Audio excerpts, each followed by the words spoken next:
আল্লাহ তার কুদরতি শক্তি দিয়ে তাকে বাঁচিয়ে রেখেছে। আমি যে তথ্যপত্র শুনেছি লোম শিহরিত হওয়ার মতো, যে শেখ হাসিনার আশপাশে বিশ্বাসী লোকেরা বিশ্বাসঘাতকে রূপান্তরিত হয়েছিল। আমি জানি না এই তথ্যের সারবস্তু কতদূর, কিন্তু যা শুনেছি তাতে আমি আতঙ্কিত। আল্লাহ হেফাজত করুন, বঙ্গবন্ধুর কন্যাকে নিরাপদ রাখুন যেখানে যে অবস্থায় তিনি থাকুন। আমার আলোচনার নির্যাস পেয়েছি আমি একজন বিদেশি সাংবাদিকের কাছ থেকে। ওই সাংবাদিক বিভিন্ন দেশের গোয়েন্দা সংস্থার সঙ্গে বিভিন্নভাবে কাজ করে থাকেন। এভাবে তার কাছ থেকে প্রাপ্ত তথ্যপত্রের ভিত্তিতে আমি একেবারে নির্যাস ততটুকু নিয়ে কথা বলতে চাই। বিস্তারিত আলাপ করা যাবে না এই ভিডিও কন্টেন্টসের মধ্য থেকে। তিনি আমাকে সিম্পলি বলেছেন যে prime minister Sheikh Hasina survive miraculously. এর বাংলা দাঁড়ায় অলৌকিকভাবে শেখ হাসিনা বেঁচে গেছেন। খুব স্বাভাবিকভাবে তার বেঁচে যাওয়ার কথা ছিল না। এই সাংবাদিক কোনোভাবেই আওয়ামী লীগ পক্ষাবলম্বী না, তবে একটা বিদেশি সংবাদ সংস্থায় কাজ করেন এবং এই সঙ্গত কারণেই তিনি বিদেশি কয়েকটা গোয়েন্দা সংস্থার সঙ্গে সম্পৃক্ত। এর একটি গোয়েন্দা সংস্থা পৃথিবীর অত্যন্ত পাওয়ারফুল গোয়েন্দা সংস্থা। সেখান থেকে বিভিন্ন সোর্স থেকে তার প্রাপ্ত যে তথ্য সেটা তিনি আমার সঙ্গে কিছু কিছু শেয়ার করেছেন। সেই কিছু কিছু শেয়ারের অংশটা নিয়ে আমি কথা বলতে চাচ্ছি। যে শিরোনামটা আমি বললাম যে শেখ হাসিনা কি সুরক্ষিত ছিলেন নাকি অরক্ষিত ছিলেন, তার ভাষ্য অনুযায়ী দীর্ঘ আলাপচারিতার ভিতরে যে 2024 সালের নির্বাচনের প্রায় 6 মাস পূর্ব থেকেই শেখ হাসিনাকে মনিটর করছিলেন বিদেশি প্রভাবশালী একটি ছোট্ট দেশ কিন্তু প্রভাবশালী দেশের গোয়েন্দা সংস্থা, যারা সারা পৃথিবীতে খুব পাওয়ারফুল। তাদের শত্রু যে প্রান্তে থাকে সেই প্রান্তেই তারা আঘাত হানতে সক্ষম হন। এই পাওয়ারফুল দেশটার গোয়েন্দা সংস্থাকে বাংলাদেশে ডিপ্লয় করেছিল আর একটি বড় রাষ্ট্র, এবং তাদের ক্ষেত্র তৈরি করে দেওয়ার জন্য বাংলাদেশে প্রায় 7-8 বছর যাবৎ বিভিন্ন পর্যায়ে কাজকর্ম করত। তাদের একটা দাপ্তরিক অফিস খোলা হয়েছিল। সেই অফিসটা ছিল একটা বিজনেস অফিসের নামে। এই বিজনেস অফিসটা সত্যি কিছু বিজনেসের কাজ করত, পোশাক রপ্তানি, অন্যান্য মাল আমদানি, ব্যাংক বিভিন্ন হিসাব নিকাশ করে, একটা মাল্টি ন্যাশনাল কোম্পানি, এবং তাদের চমৎকার অফিস ছিল।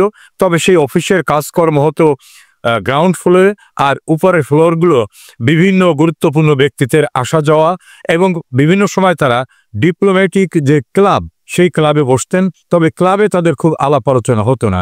যেসব বিষয়গুলো নিয়ে আমার কাছে জানতে চেয়েছেন যে শেখ হাসিনা কতটা সুরক্ষিত ছিলেন, প্রথম কথা তিনি বলছেন শেখ হাসিনা প্রতি মুহূর্তে তার ঘনিষ্ঠ মন্ত্রী, দলীয় কর্মী এবং অন্যান্য যারা ঘনিষ্ঠ ব্যক্তিবর্গ প্রশাসনের, তাদের সঙ্গে কথা বলতেন। এই সমস্ত কথাগুলি মনিটর হতো। এই মনিটরিংয়ের ক্ষেত্রে সবচেয়ে গুরুত্বপূর্ণ জায়গা ছিল টেলিকমিউনিকেশন মনিটরিং সেন্টার। এই মনিটরিং সেন্টারে অতি সূক্ষ্ম কিন্তু হাই পাওয়ার টেকনোলজি সম্পন্ন চিপস তাদের লাগানো ছিল। পরে শেখ হাসিনা এবং তার ঘনিষ্ঠ মন্ত্রী, এমপি, দলীয় নেতা বা প্রশাসনের লোক, এমনকি তার আত্মীয় স্বজনের সঙ্গে তার যত প্রকারের কথা হতো সমস্ত কথাগুলোকে তারা মনিটর করতেন এবং সেগুলো রেকর্ড হয়ে যেত। আর বাংলাদেশের টেলিকমিউনিকেশন মনিটরিং সেন্টার এমন সূক্ষ্ম প্রযুক্তিকে কোনোভাবেই কখনো মনিটর করতে পারেননি। মাঝে মধ্যে ছোট ছোট সাউন্ড হলেও তারা ধরে নিয়েছেন যে এখানকার যে মেশিন সেই মেশিনের কর্মকাণ্ডের সাউন্ড। এবং এই ক্ষেত্রে ওই অফিসে ডিপ্লয় করা হয়েছিল খুবই এক্সপার্ট টেকনিক্যাল একাধিক স্টাফকে, যে স্টাফগুলি কখনোই আওয়ামী লীগের রাজনীতি করে না, কিন্তু দৃশ্যমানভাবে তারা আওয়ামী লীগের টেলিকমিউনিকেশন, শ্রমিক ইউনিয়ন, অন্যান্য ইউনিয়নের কর্মকর্তা হিসাবে বিভিন্ন সময় আবির্ভূত হয়েছেন এবং একাধিক অফিসার সেখানে ডিপ্লয় করা ছিল। কখনোই তারা এই বিষয়টা কাজ করতে পারেননি। দ্বিতীয় মনিটরিং হয়েছে প্রধানমন্ত্রী বাসভবন এবং তার অফিসের যে সকল দপ্তরগুলিতে তিনি বসতেন, সেই সকল দপ্তরের সকল টেবিলে, সকল জায়গায় যিনি তিনি মুভ করতেন, সব জায়গায় অত্যন্ত হাই পাওয়ার টেকনোলজির এই চিপসগুলো লাগানো ছিল। ফলে তার সমস্ত অ্যাক্টিভিটিসগুলো তারা অনুসরণ করতে পারতেন। তৃতীয়, তার গাড়িতে এবং তার যে গাড়ির গ্যারেজ যেখানে প্রধানমন্ত্রীর গাড়ি রাখা হয়, সেই গ্যারেজে ক্লিনিংয়ের দায়িত্বে যারা ছিলেন, ড্রাইভিংয়ের দায়িত্বে যারা ছিলেন, ঝাড়ু দেওয়ার দায়িত্বে যারা ছিলেন, ড্রাইভার থেকে শুরু করে বিভিন্ন পর্যায়ে, এদের বিভিন্ন পর্যায়ের লোকদের ভিতরে উনি এক্সাক্ট না বললেও বোঝা যায় তাদের ম্যানেজ করে বিভিন্ন জায়গায় এই চিপসগুলো তারা সেট করে রাখতেন, ফলে গাড়ি মুভমেন্টের সময় সমস্ত তথ্যাদি উপাধি তারা পেতেন। প্রধানমন্ত্রীর মুভমেন্টের জন্য যে সকল যন্ত্রপাতি ব্যবহার করতো সরকারি গোয়েন্দা সংস্থা থেকে, সেখানে তাদের লোক ডিপ্লয়েড ছিল, কেউ কর্মকর্তা না, ছোট্ট লেভেলের, কিন্তু তাদের সঙ্গে যে চিপস ব্যবহার করা হতো সেই চিপস থেকে কমিউনিকেশনটা সম্পূর্ণরূপে তারা রাস্তায় কোন জায়গায় কখন প্রধানমন্ত্রী আছেন, কোথায় যাচ্ছেন, পথে কি প্রোগ্রাম আছে, সমস্ত কিছু তারা মনিটরিং করতে পারতেন। প্রধানমন্ত্রীর নিজ কার্যালয়ে যে ফাইলগুলো ব্যবহার করত, অর্থাৎ হার্ড যে ফাইলের ভিতর তাকে পেপার দিয়ে ফাইলটা তার সঙ্গে উপস্থাপন করা হতো, এই হার্ড ফাইলগুলোর ভিতরে সূক্ষ্ম পেপারের একেবারে দৃশ্যমান হবে না এমন চিপস ব্যবহার করা হতো তার টেবিল চেয়ার থেকে শুরু করে। দেন তিনি যে সকল প্রোগ্রামগুলো যেতেন, যেখানে ইভেন্ট ম্যানেজমেন্ট চেয়ার টেবিল তৈরি করত, এই চেয়ার টেবিল তৈরির ইভেন্ট ম্যানেজমেন্টের ভিতর যারা ছিলেন সেখানে কর্মচারীদের ভিতরে তারা বিভিন্নভাবে প্রভাব বিস্তার করে সেখানেও চিপসের ব্যবহার করতেন, যেটা প্রধানমন্ত্রীর নিরাপত্তা বলয়ের দায়িত্বে যারা আছেন তাদের যে মেটাল ডিটেক্টর যেটা দিয়ে তারা পরীক্ষা করেন, এই ডিটেক্টরে কখনোই সেটা চিহ্নিত হবে না। মাঝে মধ্যে ন্যূনতম সাউন্ড হলে তারা ধরে নিতেন যে এটা টেকনিক্যাল ডিফিকাল্টিস। এভাবে প্রধানমন্ত্রীর নিজ বাসভবন, তার অফিস, সংসদীয় অফিস, সংসদের যে চেয়ারে তিনি বসতেন, এবং তার যে বাড়ি টুঙ্গিপাড়া এবং ৩২ নম্বরে বঙ্গবন্ধু ভবন, এর সর্বত্র হাইলি টেকনোলজির দ্বারা সম্পূর্ণরূপে কাভার করে ফেলেছিল এই গোয়েন্দা সংস্থাটা, যাতে তার অ্যাক্টিভিটিস, তার আলাপ আলোচনা পাওয়া যায়। ফলে পলিটিক্যালি উনি কোন ডিসিশন নিতে যাচ্ছেন, কি কি করবেন, সেই বিষয়গুলো তারা টাইম টু টাইম মনিটর করে তাদের বিকল্প ব্যবস্থা করত। আর তাদের এই বিকল্প ব্যবস্থা মনিটরিংয়ের জন্য হাই লেভেল টেকনোলজির যে অফিসটি, সেটা বললাম যে একটা ব্যবসায়ী অফিস, মাল্টি ন্যাশনাল কোম্পানি, ৩-৪টা দেশের মিলে একটা কোম্পানির অফিস হিসাবে এটাকে তৈরি করা হয়েছিল বাড়িধারায়। সবাই জানতো বিদেশিদের ব্যবসায়ী অফিস, কিন্তু ৫ অক্টোবরের পরে ৫ দিন পরে সেই অফিসটির সমস্ত মালামাল তারা পুড়িয়ে ডিস্ট্রয় করে দিয়ে চলে যায়। ওই কোম্পানির এখন সেখানে কোনো সাইনবোর্ড পর্যন্ত নাই, কোনো কর্মচারীও সেখানে নাই। যদি কেউ বাইরে আউটসোর্সিংয়ে কাজ করত, তারা সেখানে গিয়ে দেখে এই অফিসের কোনো কিছু নাই। এরপরে যে সবচেয়ে গুরুত্বপূর্ণ বিষয়টি, প্রধানমন্ত্রীর নিরাপত্তা বলয়ের জন্য যারা কাজ করেন, স্পেশাল সিকিউরিটি ফোর্স SSF, আলাদা একটা পুলিশ বাহিনী, DGFI এর যারা কর্মকর্তা এবং ফোর্স, NSI এর এবং পুলিশের স্পেশাল ব্রাঞ্চের, এর ভিতরে তারা দীর্ঘদিন চেষ্টা করে তাদের মনোনীত লোককে ডিপ্লয় করাতে সক্ষম হয়েছিলেন। এই ডিপ্লয়িংয়ের জন্য তারা রিকমেন্ড করাইছেন আওয়ামী লীগের গুরুত্বপূর্ণ নেতা, প্রশাসনের গুরুত্বপূর্ণ ব্যক্তিদের দিয়া। তারাও হয়তো বুঝতে পারেন নাই যে আমি কাকে অনুরোধ করতেছি। এভাবে অনেক বিশ্বস্ততার জায়গাগুলিতে পিয়ন থেকে শুরু করে constable officer, field officer, reporting officer, এরকমভাবে তৈরি করা তাদের লোকগুলি ঘিরে ছিল সর্বত্র। দেন তার নিরাপত্তার দায়িত্বে ছিলেন একেবারে গেট থেকে গণভবন, প্রধানমন্ত্রীর কার্যালয় সহ সকল গেটে গভীর রাতে গেটটি যিনি তার বাসার বন্ধ করে দিতেন, সেই বন্ধের সময়ও চেকিং হতো যে অ্যাক্টিভিটিসটা কি হচ্ছে। আর বাংলাদেশে মেটাল ডিটেক্টর দিয়ে যেগুলো চিহ্নিত করা হয়, ডিটেক্ট করা হয়, সেগুলি এত মানধাতামূলের, এবং সেগুলো যারা অপারেট করেন তারা ক্ষুদ্র একটি শব্দ হলেও সেটাও যে আরও ডিটেক্ট করা দরকার সেটা কখনো তারা কল্পনাও করতে পারেননি, এমনভাবে সূক্ষ্ম টেকনোলজি তারা ব্যবহার করেছেন। প্রধানমন্ত্রীর ব্যক্তিগত ব্যবহার্য যেসব এরিয়া, সেই এরিয়া পরিষ্কার পরিচ্ছন্নতার দায়িত্বে যারা ছিলেন, তাদের মধ্য দিয়েও তারা বিভিন্ন জায়গায় বেসিনের নিষ্প্রান্তে, টেবিলের নিষ্প্রান্তে, টয়লেটের নিচে, এমন সব জায়গায় বিভিন্নভাবে ডিভাইস সেট করেছেন, যেটা শুনলে অবাক হওয়ার মতো কথা।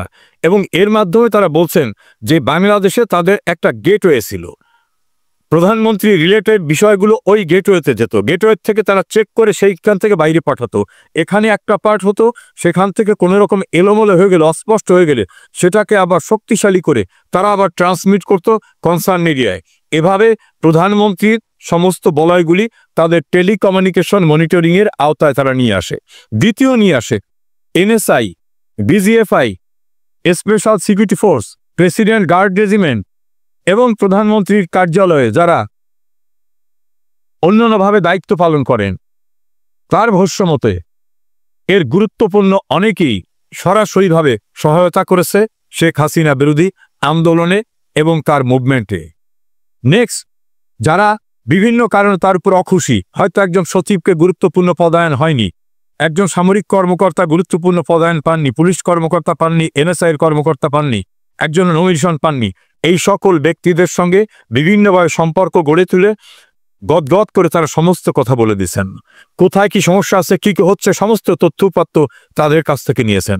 এবং তাদের কাছ থেকে যে তথ্যউপাত্ত নিয়েছেন, তারা হয়তো কল্পনাও করেনি যে তার যে কথোপকথন, এই সমস্ত কথোপকথনটা যিনি কথোপকথন করছেন তিনি নিজেকে হয়তো পরিচয় দিচ্ছেন ইন্ডিয়ান একটা বিশেষ সংস্থার, রাশিয়ান বিশেষ সংস্থার, আমেরিকার বিশেষ সংস্থার, অথবা অমুক দেশের তিনি বাংলাদেশের এজেন্ট। বিভিন্নভাবে সব কথোপকথনগুলো তিনি রেকর্ড করে নিয়েছেন এবং তার প্রতিপক্ষ যারা, তারা আবার কি বলে সেই বিষয়গুলো তারা তথ্যউপাত্ত সেখান থেকে সংগ্রহ করেছেন। প্রধানমন্ত্রীর বিভিন্ন দপ্তরে, সেনাবাহিনীতে, ডিজিএফআই, এনএসআই, পুলিশে যারা বিভিন্ন সময় কাজ করে রিটায়ার্ড হয়ে গেছেন, তাদের সঙ্গেও সখ্যতা গড়ে তুলে সেখান থেকে তথ্যউপাত্ত সংগ্রহ করেছেন। যে সকল মন্ত্রী এমপিরাও নানাভাবে কষ্ট পেয়েছেন বলে মনে করেন, সেই ব্যক্তিদের কাছ থেকেও তথ্যউপাত্ত তারা সংগ্রহ করেছেন। আর প্রধানমন্ত্রীর কার্যালয়ে ফুল টাইম নিরাপত্তার দায়িত্বে যারা ছিলেন, সেখানে সুকৌশলে তাদের লোককে তারা প্রবেশ করিয়েছিলেন। এবং তার ভাষ্যমতে 5 আগস্টের প্রায় 2 সপ্তাহ পূর্বে স্নাইপার গণভবনে প্রবেশ করেছিল। এই স্নাইপার দিয়ে প্রতি মুহূর্তে দূর দূরান্তে সবকিছু মনিটর করা হতো এবং সেই মনিটরিং যে রেকর্ডটা, সেই রেকর্ডটা আবার কনসার্ন যারা ডিপ্লয় করেছে তাদের কাছে চলে যেত। এভাবে গণভবনটাকে, প্রধানমন্ত্রীর কার্যালয়কে এবং তিনি যেখানে প্রোগ্রাম করবেন সবটাকে মনিটর করা শুরু হলো নির্বাচনের 6 মাস পূর্ব থেকে, এবং নির্বাচনের পরে বেপরোয়াভাবে এই কাজগুলি করেছে। আর পলিটিক্যাল এরিনার লোকরা যাতে ঘনিষ্ঠ হতে না পারে সেজন্য সুকৌশলে প্রশাসনের বিভিন্ন বাহিনীর তাদেরকে প্রাধান্য যাতে থাকে সেজন্য তাদেরকে উদ্বুদ্ধ করা হয়েছে। আর একটি কথা তিনি বললেন, যে সকল কর্মকর্তারা বিদেশে ট্রেনিংয়ে যেতেন, পুলিশ, র্যাব, আর্মি, প্রশাসনের, তারা বিদেশে যাওয়ার পরে মনিটর করা হতো কে কোন দেশে যাচ্ছেন, সেখানে তাদের সঙ্গে কথা হতো, তাদের অনেককে সেখানে ম্যানেজ করা হতো, তাদের বড় বড় গিফট করে দেওয়া হতো, যে গিফট অস্বাভাবিক গিফট, সেই গিফটের মধ্য থেকে তাদের কাছ থেকে কি অবস্থা সরকারে, কেমন চলছে, দরদের সঙ্গে মানে পক্ষাশ্রিত অবস্থায় নিয়ে কথা বলে সমস্ত তথ্যউপাত্ত উদ্ধার করা হতো। আর ধীরে ধীরে তাদের সঙ্গে রিলেশন করে তারা দেশে ফিরে আসার পরেও তাদের সঙ্গে কথোপকথনের ভিতর থেকে তথ্যউপাত্ত নিতেন। ছাত্র সংগঠনের ভিতরে একই কায়দায় দীর্ঘদিন ধরে এন্টি আওয়ামী লীগ এর লোকদের ঢুকিয়ে দেওয়া হয়। একইভাবে প্রশাসনে, সিভিল অ্যাডমিনিস্ট্রেশনে, প্রধানমন্ত্রীর কার্যালয়ে, ডিজিএফআইএ, এনএসআইএ, স্পেশাল ব্রাঞ্চে এবং অন্যান্য জায়গায় এভাবে তারা তাদের লোককে সুকৌশলে ঢুকিয়ে দেয়। আমাকে প্রশ্ন করলেন যে আপনারা জানেন শেখ হাসিনার সময় যারা খুব গুরুত্বপূর্ণভাবে স্পেশাল ব্রাঞ্চের যে চিফ ছিলেন, তার আশপাশে যে সকল কর্মকর্তারা ছিলেন তারা এখন কি অবস্থায় আছেন? আমি বললাম নিশ্চয়ই খারাপ অবস্থায়। বললেন না, অনেকেই খারাপ অবস্থা নাই। সেনাবাহিনীর ভিতরে অনেকেই খারাপ অবস্থা নাই, অনেকে নানা কারণে রিটায়ারমেন্টে পাঠানো হলেও তাদেরকে বিভিন্ন জায়গা প্রোভাইড করা হবে বা প্রোভাইড করা হচ্ছে। এভাবে রাজনীতিতেও যে সকল ব্যক্তিরা বিভিন্ন রকম দূরবর্তী দৃষ্টি দেখে কর্মকাণ্ডে যেতে পারত, তাদের সম্পর্কে বিষিয়ে তোলার মতো বিভিন্ন রকম মেরুকরণে কাজ করত। এই যে একটা মেটিকুলাস প্রোগ্রাম যারা করেছেন তাদের ভিতর থেকে, ফলে প্রধানমন্ত্রীকে তারা অনেকটা ডিপেন্ডেন্ট করে ফেলছিল প্রশাসনের উপরে এবং বিভিন্ন বাহিনীর উপরে। এই বাহিনীর যারা শীর্ষস্থানীয় কর্মকর্তা, আমাকে যিনি কথা বলেছেন তার ভাষ্য অনুযায়ী এদের 90% প্রধানমন্ত্রী শেখ হাসিনার লোক ছিলেন না। এমনকি শেখ হাসিনা বাংলাদেশ থেকে বেরিয়ে যেতে পারবেন নির্বিঘ্নে, এটাও যারা মেটিকুলাস ডিজাইন করেছিল তারা এটা কল্পনাও করেননি। শেখ হাসিনাকে কোনোভাবেই দেশের বাইরে যেতে দেওয়া হবে না, তাকে ক্ষমতা থেকে এবং সহজ সরল ভাষায় বলা যায় দুনিয়া থেকে সরিয়ে দেওয়া হবে। আর তিনি ছড়ে দেওয়ার পর কে কি করছে এটা তো জানার বিষয় না, এমন পরিকল্পনা ছিল। সে কারণে তিনি রিপিটেডলি বলছেন যে survival of Sheikh Hasina was meticulous and by the blessing of creator. তার ভাষায় ক্রিয়েটর, আমি বলবো যে আল্লাহর রহমতে অলৌকিকভাবে শেখ হাসিনা বেঁচে গেছেন। আরেকটা জিনিস তিনি বললেন যে উনি দীর্ঘদিন ক্ষমতায় থাকায় ওনার নিরাপত্তা বলয়, বিশেষ করে রাজনৈতিক নিরাপত্তা, প্রশাসনিক নিরাপত্তা, বিভিন্ন বাহিনীর নিরাপত্তা, এগুলাকে উনি ছেড়ে দিয়েছিলেন। কোনো বিশেষ কেয়ারিং হয়নি, পরীক্ষা নিরীক্ষা হয়নি যে যে লোকটি বিদেশে যাচ্ছে তার সঙ্গে কার কথা হয়, ওনার সিকিউরিটির দায়িত্বে যারা আছে ওর টেলিফোনে কোথায় কার সঙ্গে কথা হয় সেগুলো কি কখনো মনিটর হয়েছে? ওনার অফিসে গুরুত্বপূর্ণ পদে সিভিলে যারা আছে তার ফ্যামিলি মেম্বাররা তাদের টেলিফোনে কার সঙ্গে কথা বলেন, তার বাসায় কারা বেড়াতে আসেন, তারা কার বাসায় যান সেখানে কি আলাপ আলোচনা হয়, তাদের কি মাইক্রোস্কোপিক ওয়েতে খেয়াল করা হতো? উনি বিশ্বাস করেছেন, বিশ্বাসের উপর রেখেছেন। এই বিশ্বাসীরাই যখন ঘাতকের ভূমিকা অবতীর্ণ হয় তখনই কিন্তু তাদেরকে বলা হয় বিশ্বাসঘাতক। তার ভাষ্য মতে শেখ হাসিনা অলৌকিকভাবে বেঁচে গেছেন। আর যদি আধা ঘন্টা দেরি হতো তাহলে যে হেলিকপ্টারে উনি উড্ডয়ন করেছিলেন সেই হেলিকপ্টারও ভূপাতিত হয়ে যেতে পারত, এটাই স্বাভাবিক ছিল। আর স্নাইপার নিয়ে যারা ছিল তারা স্নাইপার দিয়ে শুধু ছবি তোলার জন্য ছিল না, স্নাইপারের মাধ্যমে তারা কাজ করার জন্য ট্রেইনড আপ ছিল। এবং এই স্নাইপার গণভবনে প্রবেশ করেছে 5 তারিখে না, তার পূর্বেই গণভবনের ভিতরেই ছিল এবং সর্বত্রই তারা বিরাজমান ছিল। এই ভিতরে ঢুকে সবার সঙ্গে মিশে শেখ হাসিনার আস্থা অর্জন করে উনি বললেন যে ওনার ফাদারের হিস্ট্রিতে দেখা যায় তিনিও যাদেরকে বিশ্বাস করতেন শতভাগ বিশ্বাস করতেন, কিন্তু একটু দায়িত্বশীল জায়গায় যাওয়ার পরে যে এই বিশ্বাসী লোকগুলোকে যে মনিটর করতে হয়, স্তরে স্তরে তাদেরও যে পরীক্ষা করতে হয়, সেই পরীক্ষা নিরীক্ষা কি তাদের হতো? ওনার যারা ডিউটি করতেন গতানুগতিকভাবে তারাই ডিউটি করে গেছেন, তাদের কি পরিবর্তন করা হয়েছে? নিত্য নতুন লোক আনা হয়েছে, সেই লোকদের পরীক্ষা করা হয়েছে, তাদের ব্যাকগ্রাউন্ড কি এগুলো পরীক্ষা করা হয়েছে? সবকিছু মিলে তিনি আরও কিছু ভয়ঙ্কর কথা বললেন। সেই কথাগুলি পাবলিকলি বলা সুখকর হবে না, সে কারণে বললাম না। তবে তার বক্তব্য রাজনৈতিকভাবে তিনি নির্ভরশীল হয়ে পড়েন নাই অনেকের উপরে, তিনি যাদের উপর নির্ভর করছেন তারাও অনেকে সেই রকম যোগ্যতা ছিল কিনা, অথবা তারাও বিরক্ত ছিল কিনা, অথবা তাদের দূরদৃষ্টি ছিল কিনা। প্রশাসনে যাদের উপর নির্ভর করেছিলেন তারা সুকৌশলে বিরাজনীতিকরণের দিকে যে তাদের মধ্য দিয়ে সবকিছু হোক এরকম চিন্তা চেতনা করছেন। বিভিন্ন বাহিনীর কর্মকর্তারা এমনকি ডিজিএফআই এবং এনএসআই এর ব্যাপারে সুনির্দিষ্ট করে বলছেন সেখানে টপ লেভেলে যারা ছিলেন এর অধিকাংশ ছিলেন এন্টি শেখ হাসিনা সেন্টিমেন্টের লোক, কিন্তু তারা তীব্রভাবে আওয়ামী লীগ করে সেখানে অবস্থান টিকিয়ে রেখেছিলেন এবং তাদের রিকমেন্ড কাদের দিয়ে করানো হবে সে ব্যবস্থাও করানো হয়েছিল। এভাবে তার ভাষ্য অনুযায়ী শেখ হাসিনা কার্যত সুরক্ষিত ছিলেন না, রাজনীতিতে না, প্রশাসনে না, ল এনফোর্সমেন্টে না, বিভিন্ন বাহিনীতেও না। তিনি ছিলেন সম্পূর্ণরূপে অরক্ষিত। তবে কোনো না কোনো কারণে তিনি অলৌকিকভাবে বেঁচে গেছেন। আমার বক্তব্য হয়তো তিনি অনেক ভালো কাজ করেছেন, সে কারণে অলৌকিকভাবে বাহিনী ছিল, প্যারামিলিটারি ফোর্স ছিল, তারা সবাই সারেন্ডার করছে। আর্মির বাইরে যে প্যারামিলিটারি বোঝায় সেটা হলো জামাত, আল বদর, রাজাকার, আল শামস, শান্তি বাহিনী, নিজাম ইসলাম এবং মুসলিম লীগ।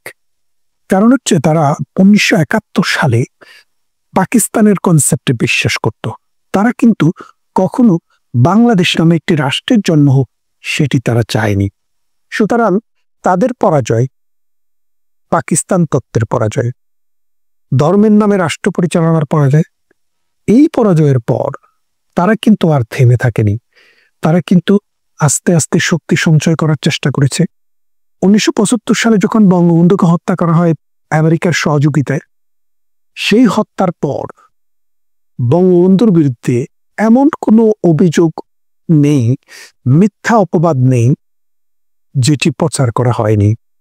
কিন্তু এত কিছুর পরও যখনই মানুষ সুযোগ পেয়েছে ভোট দেওয়ার, তখনই কিন্তু একক দল হিসেবে সবচেয়ে বেশি ভোট আওয়ামী লীগকে দিয়েছে। আপনি কোন কথা বলবেন? 1991 সালে আওয়ামী লীগ নির্বাচনে হেরেছিল পুরো দেশে, কিন্তু ভোটার হিসেবে একক দল হিসেবে আওয়ামী লীগ বিএনপির চাইতেও বেশি ভোট পেয়েছিল। 96 সাল আবারও আওয়ামী লীগ বিএনপির চাইতে বেশি ভোট পেয়েছে। 2001 সালে বিএনপি আওয়ামী লীগের চাইতে মাত্র 1% ভোট বেশি পেয়েছে। তাও 2001 সালে বিএনপির সাথে জামাত ইসলামী একটি জোট ছিল। তাহলে আপনি দেখেন বাংলাদেশের মানুষকে কত পচা কথা খাওয়ানো হয়েছে যে বঙ্গবন্ধু মুসলমান না, তার বাপ মুসলমান না, তার মা মুসলমান না, তারা হিন্দুর ঘরে, এইসব কথা কিন্তু আপনারা শুনেছেন। বঙ্গবন্ধু যদি বাংলাদেশের ক্ষমতায় আসে তাইলে কোরআন শরীফ 30 পারার জায়গায় 15 পারা করে ফেলবে। এইরকম কুফুরি কথাবার্তাও কিন্তু এই বাংলার জমিনে মোল্লারা ছড়িয়েছে। তারপরে দেখেন বঙ্গবন্ধুর দল ক্ষমতায় আসলো, দেশ চালালো। আমরা শুনেছি বঙ্গবন্ধুর দল অর্থাৎ বাংলাদেশ আওয়ামী লীগ যদি ক্ষমতায় আসে তাহলে কি হবে?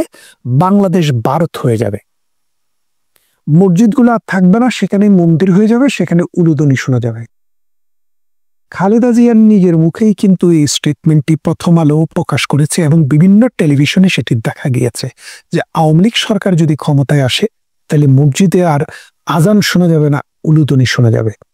তা আমি তখন চট্টগ্রাম বিশ্ববিদ্যালয়ের ছাত্র, আমার এক বন্ধুর ছোট ভাই, তার নামও মঞ্জু, সে আইয়ারে পড়তো। সে একটা লেখা লিখেছিল যে প্রধানমন্ত্রী, আমি কিন্তু এখনো আজানের ধ্বনি শুনেই কিন্তু মসজিদে যাই, উলুধ্বনি শুনে নয়। তো এই বিষয়টি যে কারণে বলছি যে বাংলাদেশের মুক্তিযুদ্ধ হচ্ছে একটা সেকুলার, অসাম্প্রদায়িক, গণতান্ত্রিক চেতনার, মানুষের অধিকার ভিত্তিক চেতনার একটি আন্দোলন ছিল। এই আন্দোলনটি বাংলাদেশে একটি সফলতার মুখ দেখেছিল। আপনারা জানেন এই সফলতার পর থেকে এই বাংলাদেশকে ভিন্ন পথে পরিচালিত করার জন্য, বাংলাদেশকে আবার মৌলবাদী একটি রাষ্ট্রে পরিণত করার জন্য দীর্ঘদিন থেকে চেষ্টা চলেছে। বিএনপি একটা সময়ে স্বাধীনতা বিরোধী, ভারত বিরোধী যে শক্তি আছে এই শক্তিটাকে নেতৃত্ব দিত, কিন্তু এখন বিএনপিকে চ্যালেঞ্জ জানাচ্ছে জামাতে ইসলামী এবং মৌলবাদী অন্যান্য দল যে না, তোমরা তো এখনো স্বাধীনতা যুদ্ধের কথা বলো, ৭১-এর কথা বলো, পাকিস্তান ভাঙার পক্ষে তোমরা এখনো কথা বলো, সুতরাং তোমরা এখন আর মৌলবাদী, ইন্ডিয়া বিরোধী এবং পাকিস্তান প্রেমী, ধর্মাশ্রয়ী কোনো দলকে, জাতিকে, গোষ্ঠীকে তুমি নেতৃত্ব দিতে পারো না। সেই জন্য এই নেতৃত্বটি এখন জামাতে কাঁধে নিয়েছে। জামাতের সাথে আরো 14-15টি দল, সেগুলা সবই ধর্মাশ্রয়ী, মৌলবাদী, নারী স্বাধীনতায়, প্রগতিতে বিশ্বাস করে না এবং আফগানিস্তানি কায়দায় রাষ্ট্র পরিচালনায় বিশ্বাস করে তারা। তাহলে এখন দেখেন বঙ্গবন্ধুর বিরুদ্ধে আমরা তথ্য পেয়েছি যে উনি কোটি কোটি টাকা মেরে দিয়েছেন, অথচ জিয়াউর রহমানের আমলে যখন এই গবেষণা করা হলো, যে একটি কমিটি করে দেওয়া হলো বঙ্গবন্ধুর সম্পদ কোথায় কোথায় আছে, সারা বাংলা গেটে 10,000 টাকাও বঙ্গবন্ধুর অ্যাকাউন্টে পাওয়া যায়নি। তাহলে আপনি বোঝেন সেই বাংলাদেশ আজকে 53 বছর পর আবার নতুন করে সেখানে একটি নতুন করে একটি সশস্ত্র গোষ্ঠী এবং মৌলবাদী গোষ্ঠী, জঙ্গি গোষ্ঠী বাংলাদেশের ক্ষমতাটি নিয়েছে। নেওয়ার পর আমেরিকা থেকে ভাড়া করে ডক্টর ইউনূস, ডক্টর আলী রিয়াজ, তারপর ওই যে আরেক কার বউ নিয়ে যে চলে গেছিল কি এক উপদেষ্টা, এরা, তারপরে ওই লুচ্চা আসিফ নজরুল, এদেরকে দিয়ে তারা এখন আবার নতুন কাহিনী শুরু করছে। ওই যে কাটা মুসলমান ফরাসিতে থাকে কি যেন নাম, বাটপাট্টার নামও বলে যাই, সে নতুন করে তথ্য দিল যে 1971 সালের মুক্তিযুদ্ধে 2000 লোক মারা গিয়েছে। এখন আপনাকে বলি, বাংলাদেশে এই 64 ডিস্ট্রিক্টে 400, এখন 66-র মতো থানা আছে প্রায়।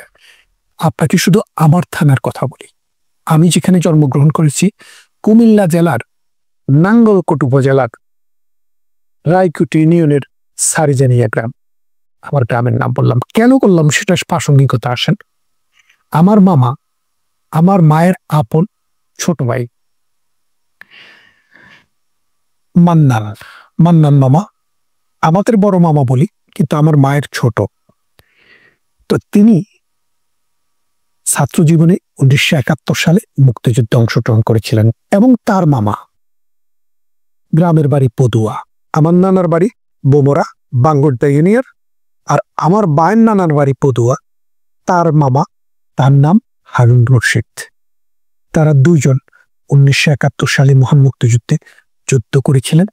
যুদ্ধ করে আমার মামা ফিরে এসছে, কিন্তু আমার মামার যে মামা অর্থাৎ আমার নানা, তিনি হারুনুর রশিদ আতলি কুমিল্লা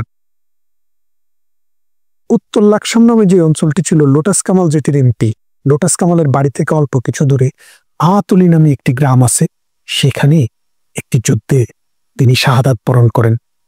তারপরে ঠিক এই পদুয়া এবং বোমরা যে দুইটি গ্রামের নাম বললাম, এই এক গ্রামের পর ওই গ্রামটির নাম হচ্ছে রামের বাগ। সেই রামের বাগে আলী মিয়া এবং মোহাম্মদ, এরা দুই ভাই, এদের দুই ভাইকে পাক বাহিনী নির্মমভাবে হত্যা করেছে। এই দুইটি গ্রাম, আমার নানার বাড়ি আমাদের গ্রাম থেকে 4 কিলোমিটার দূরে, আর রামের বাগ শুধু আমার মাঠের এই পাশ আর ও পাশ।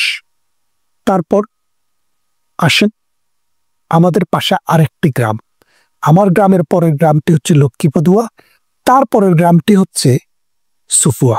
এই সুফুয়াতে মমতাজ, শহীদ মমতাজ 1971 সালে যুদ্ধে অংশগ্রহণ করেছিলেন, সেই অপরাধে তাকে নির্মমভাবে হত্যা করা হয়েছে। 1971 সালের ঘটনা বলছি। তারপর আমার পাশে যে গ্রামটি, অর্থাৎ আমার দক্ষিণ পূর্ব পাশে যে গ্রামটি, সেই গ্রামের নাম হচ্ছে মাহিনী। সেই গ্রামে গনু দারোগা নামে একজন রিটায়ার্ড দারোগা ছিলেন, তাকেও পাকিস্তানি বাহিনী গুলি করে নির্মমভাবে হত্যা করেছে। তাহলে এখন দেখেন আপনি, আমি যে কজন মানুষের নাম বললাম, যে 4জন মানুষের নাম বললাম, এই 4জন মানুষ আমার গ্রামের সারাউন্ডিংয়ে 1971 সালে মহান মুক্তিযুদ্ধে শাহাদাত বরণ করেছে। এটি পুরা ইউনিয়নের হিসাব না।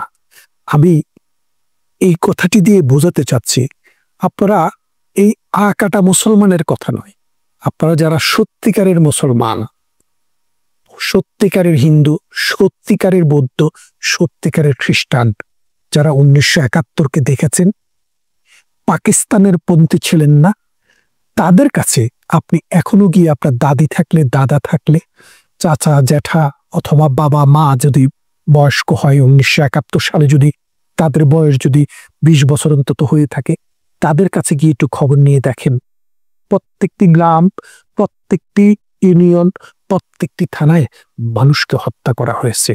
সেইভাবে যদি আপনি হিসাব করেন, ঢাকা শহরে 26শে মার্চ রাত্রিতে কি পরিমাণ মানুষকে হত্যা করা হয়েছে, সেটি আপনি একটি বই পড়লে দেখবেন। জহির রায়হানের সময়ের প্রয়োজনে মানুষের রক্তের, লাশের যে বর্ণনা তিনি দিয়েছেন, সেটি শুনলে আপনি বুঝতে পারবেন।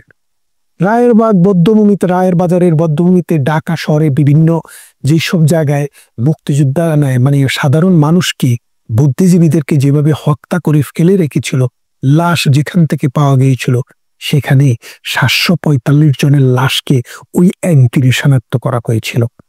তা এখন আমি কেন বলছি এই ইতিহাসগুলা? এই ইতিহাসগুলো বলার কারণ হচ্ছে এই যে মুক্তিযুদ্ধের যে ইতিহাস, মুক্তিযুদ্ধের যে শহীদ, তাদেরকে যত কম করে দেখানো যায়, ততই পাকিস্তানপন্থী, পাকিস্তান বাপধারার মৌলবাদী বাংলাদেশের মুক্তিযুদ্ধ বিরোধী যে শক্তি, তাদের জন্য ততটাই বোঝাটা কমে। কিন্তু এই বোঝা কোনোদিন কমবে না। দিন যত গড়াবে, ততই এই বোঝাটা আরো কঠিন বোঝা হিসেবে পরিণত হবে। আপনি দেখেন, 1975 সালে বঙ্গবন্ধুকে হত্যা করা হয়, আজকে 50 বছর পর।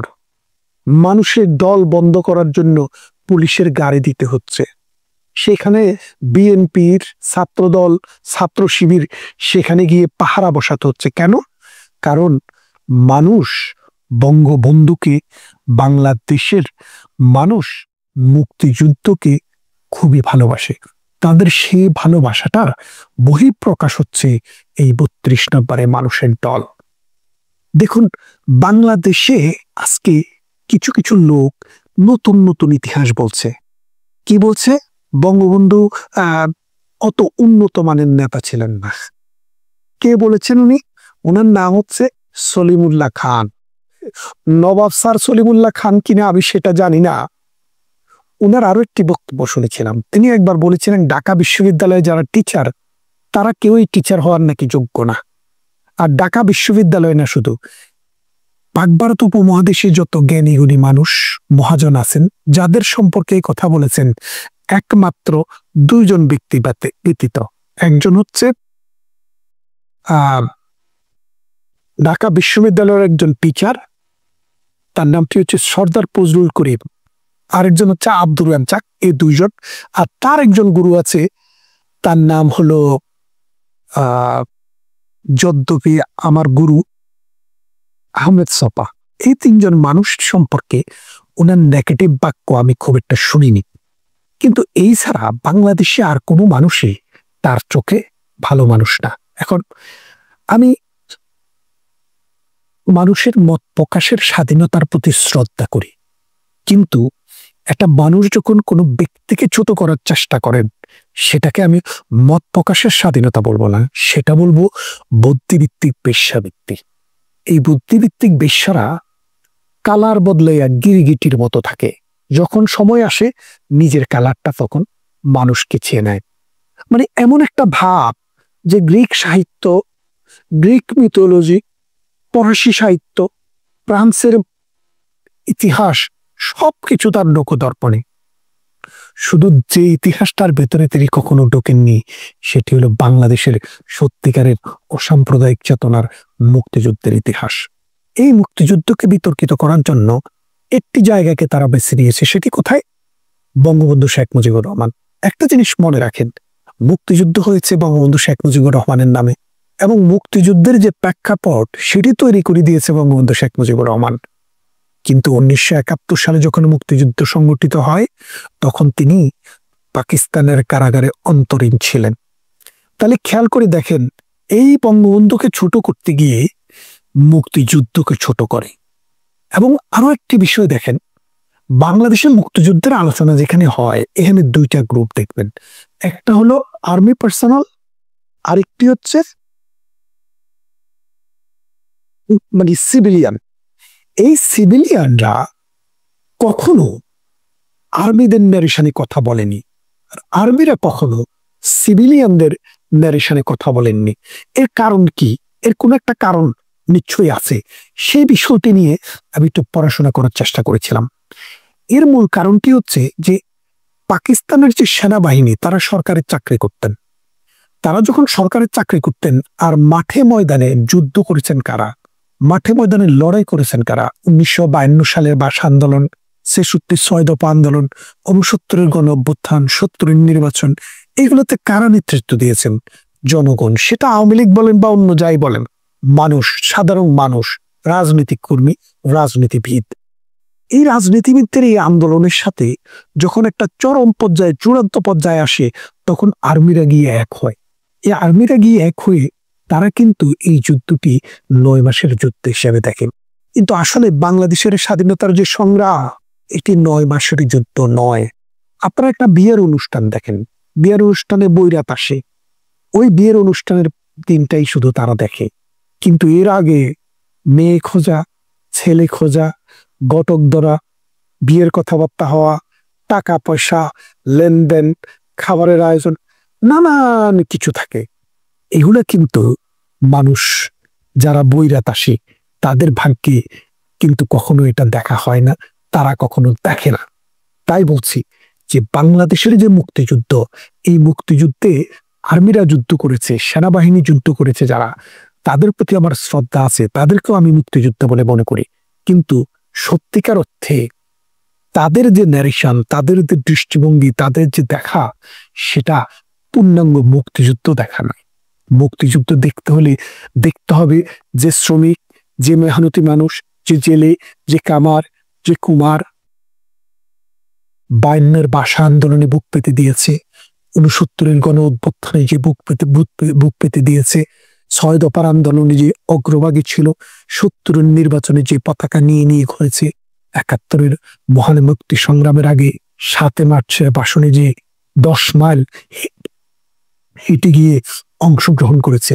তাই আমাদের দেশে মুক্তিযুদ্ধের যে ন্যারেশন, এই ন্যারেশনটি দুইভাবে আমরা দেখি।